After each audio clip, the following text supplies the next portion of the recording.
क्या इसमें speed restriction इसमें होती है मैम? नहीं, इस पे कोई स्पीड रिस्ट्रिक्शन नहीं होती। इसमें जो भी मैक्सिमम परमिसिबल स्पीड होती है ट्रेन की उस पे चलती है।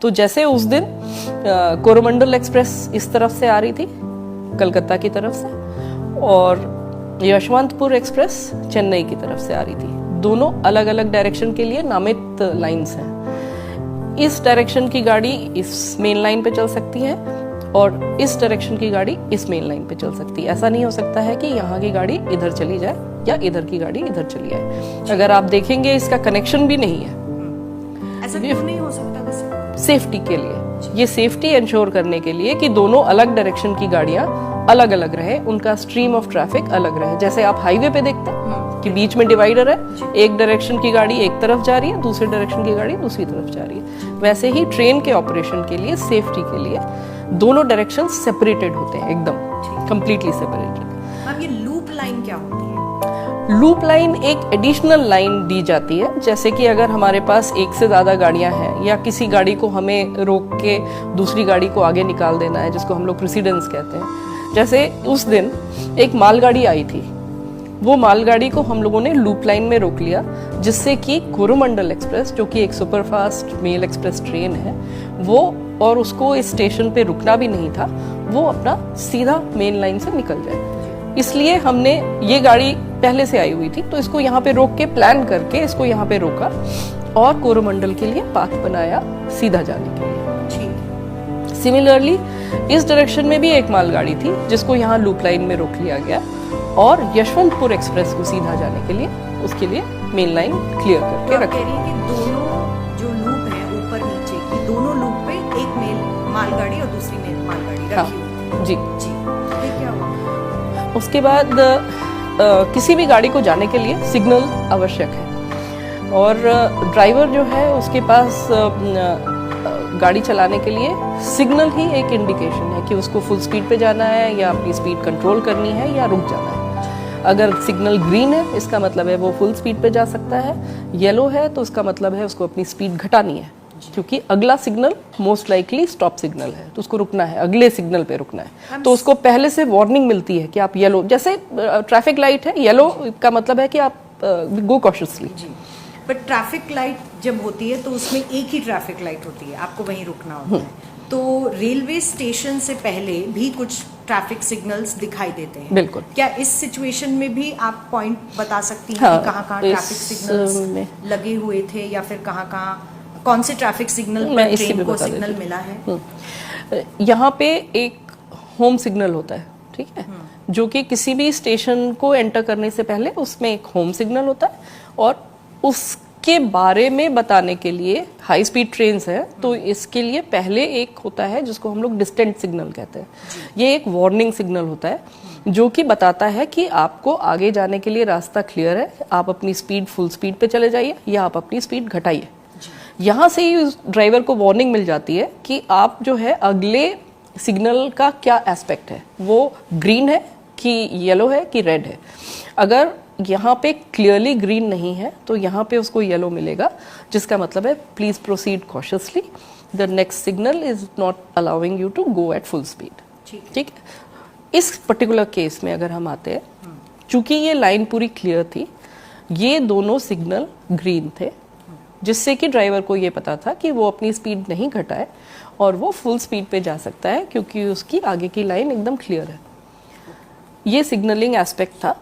और जो हम लोग डेटा लॉगर जिसकी बात करते हैं बार बार, ये पूरा स्टेशन, हर एक स्टेशन करीब करीब भारतीय रेल का एक कंप्यूटर प्रणाली के द्वारा इलेक्ट्रॉनिकली इंटरलॉक्ड है, जिससे कि ये जितने भी लॉजिक जो कि सिग्नल को डिटरमिन करते हैं, ये रूट्स को ऑपरेट करते हैं, वो सब कुछ एक कंप्यूटर कंट्रोल लॉजिक के थ्रू, एक सिंपल पैनल के थ्रू यहाँ पे होता है, जहाँ पे हमारा स्टेशन मास्टर बैठता है। तो ये स्टेशन मास्टर जो है ये इस लोकेशन से सारे पॉइंट्स जिनको हम कहते हैं उनको कंट्रोल कर सकता है। और सिग्नल्स क्या होते हैं मैम? पॉइंट्स वो होते हैं जो कि एक ट्रैक से दूसरे रास्ते में जाने के लिए चेंज ओवर होते हैं।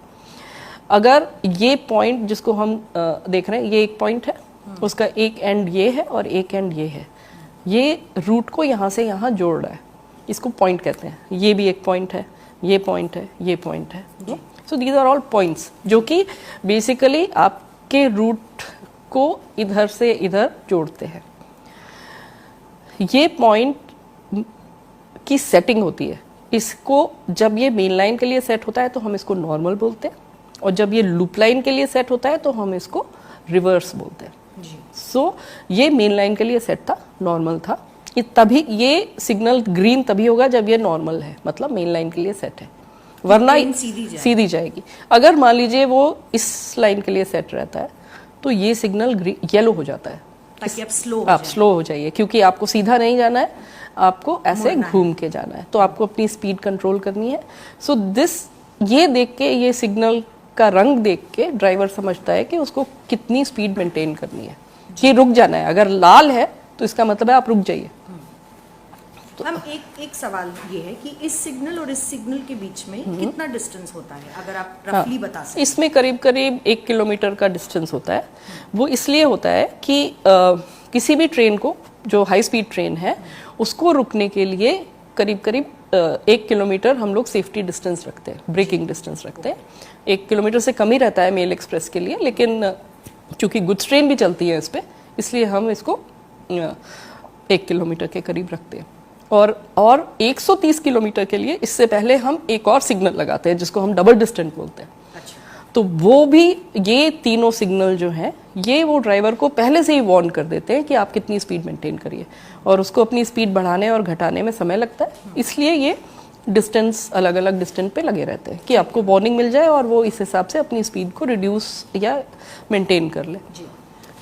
तो उस दिन मैम ये सिग्नल भी ग्रीन था, ये भी ग्रीन था? हाँ, सब ग्रीन था, सब ग्रीन था, क्योंकि उसको सीधा जाने के लिए रूट सेट था। एंड इधर से इस ट्रेन के लिए भी सेम सिचुएशन थी, उसके लिए भी इधर जो सिग्नल थे, इस डायरेक्शन से ये सिग्नल थे, तो ये वाले सिग्नल उसके लिए भी सारे ग्रीन थे।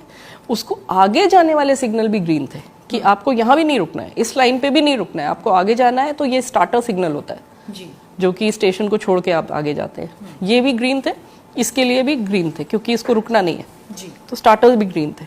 सो पूरा का पूरा रूट उसके लिए ग्रीन था, और इसको भी फुल स्पीड में जाना था, इसको भी फुल स्पीड में जाना था, और ये गुड्स ट्रेन दोनों यहाँ रुकी हुई थी। उसके बाद ये कोरोमंडल एक्सप्रेस जो है वो 128 की स्पीड पे, हम लोगों ने चार्ट से चेक किया है, 128 की स्पीड पे थी। इसकी परमिटेड स्पीड 130 है, 128 पे थी, और वो यहाँ पे जब पहुंची है तो हादसा हुआ है इस एरिया में। इस एरिया में हादसा हुआ है, और हम लोगों के पास रिपोर्ट आई कि ये ट्रेन जो है ये दुर्घटनाग्रस्त हो गई है, और इसकी दुर्घटना इतनी तेज़ थी कि ये इस स्टेशनरी गुड्स ट्रेन से टकराई थी। ये गुड्स ट्रेन में आयरन ओर था। आयरन ओर एक बहुत हैवी कमोडिटी है, लोहा है, तो उसकी वजह से इसका बहुत ज़्यादा सेंटर ऑफ ग्रेविटी जो है वो स्टेबल होता है, स्टेबल होता है, और बहुत ही स्टेबल लोड रहता है। इसलिए इस इम्पैक्ट के बावजूद इस गाड़ी के ऊपर ज़्यादा असर नहीं हुआ जी। पर ये इतनी हाई स्पीड पे थी कि यहाँ पे इस एरिया में इम्पैक्ट हुआ है, यहाँ पे, और यहाँ पे सारे डिब्बे जो हैं वो बिखर गए। ये डिब्बे जो बिखरे इस इम्पैक्ट की वजह से, उन्होंने ये ट्रेन जो थी तब तक करीब करीब निकल गई थी, इसके बस आखिरी 2 डिब्बे इस जगह पे रह गए थे। तो यहाँ से जब इसके डिब्बे वो छिटके, तो उन्होंने जाके ये जो गाड़ी निकल रही थी उसके आखिरी 2 डिब्बों को हिट किया, और ये डिब्बे फिर इधर की तरफ इम्पैक्ट से चले गए और कैप्साइज कर गए, और कैप्साइज मर गए, गिर गए, उलट गए, कैप्साइज हाँ, उलट गए। तो ये है पूरा सिनेरियो। तो इफेक्टिवली कोरोमंडल का एक्सीडेंट हुआ, इसके कारण से, इसके इम्पैक्ट की वजह से इसके ऊपर असर आया यहाँ पे, और ये ट्रेन निकल गई थी इसके रियर एंड पे, इस पे भी असर आया। तो इसकी वजह से, और ये इसका इम्पैक्ट इतना ज़्यादा था कि जो डैमेज हुआ वो आप देख ही रहे हैं कि बहुत ज़्यादा था।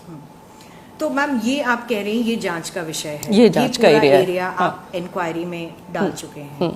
और मैम बहुत बात की जा रही है, मंत्री जी ने भी कहा इलेक्ट्रॉनिक इंटरलॉकिंग वो क्या होता है?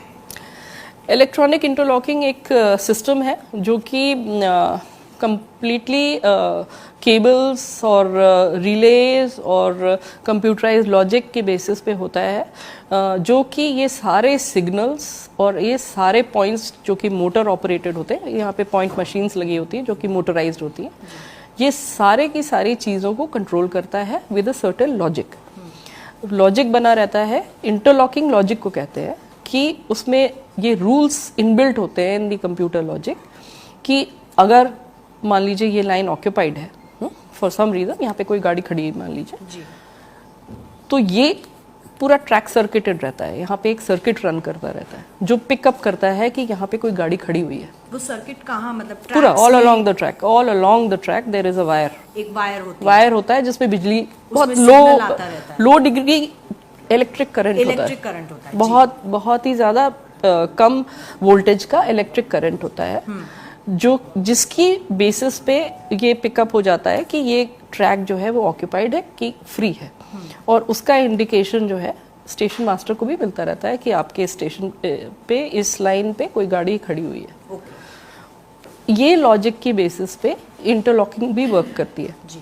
कि अगर ये लाइन ऑक्यूपाइड है, I am giving you a very simple example, अगर ये लाइन ऑक्यूपाइड है तो ये वाला सिग्नल लाल रहेगा, ये कभी भी येलो भी नहीं होगा, ग्रीन भी नहीं होगा। ये लॉजिक बिल्ट है कंप्यूटर में, ये एक एल्गोरिदम है, अपने आप समझ जाता है। हाँ, वो बनाया गया है, वो ह्यूमन लॉजिक बनता है पहले बैठ के एक ह्यूमन लेवल का लॉजिक बनता है कि किस तरह से ट्रेन का मूवमेंट सेफली अलाउ किया जाए, कौन से मूवमेंट हैं जो कि कॉन्ट्रडिक्टरी हैं और उनको नहीं परमिट किया जाए। ये पूरे लॉजिक को फिर कंप्यूटराइज प्रोग्राम में कन्वर्ट कर दिया जाता है। उस कंप्यूटराइज लॉजिक प्रोग्राम को फिर यहाँ पे एक पैनल होता है जिसके थ्रू ये सब कुछ ऑपरेट होता है, पूरा स्टेशन ऑपरेट होता है, so that safety of train operations compromise नहीं हो और गाड़ियाँ जो है वो सेफली संचालित होती रहे। तो इंटरलॉकिंग में कुछ प्रॉब्लम थी?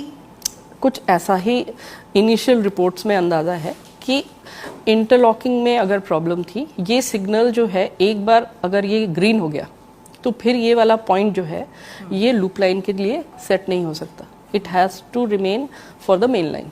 ये गाड़ी को मेन लाइन पे ही जाना चाहिए, ये सीधा होना चाहिए, ये पॉइंट सीधा होना चाहिए। और जांच के विषय के हिसाब से ये अभी इस तरफ दिख रहा है, ट्रेन इस तरफ नहीं, मूव हुई। ये नहीं कह सकते ये नहीं कह सकते हैं क्योंकि यहाँ का जितना भी एरिया है पूरा डिस्ट्रॉय हो गया है इस एक्सीडेंट की वजह से, और यहाँ पे अभी हार्डली ट्रैक बचा है ना पॉइंट बचा है, सब कुछ ही टूट फूट गया है, इधर उधर बिखर गया है। इसलिए इसमें बहुत गहन जांच करनी पड़ेगी, सारे इसके जो फॉरेंसिक है उसको समझना पड़ेगा कि कौन सी पटरी का हिस्सा टूटा हुआ, कैसे टूटा, किस वजह से टूटा, उसके ऊपर फोर्स कौन सी पड़ी, किस तरह का इम्पैक्ट है।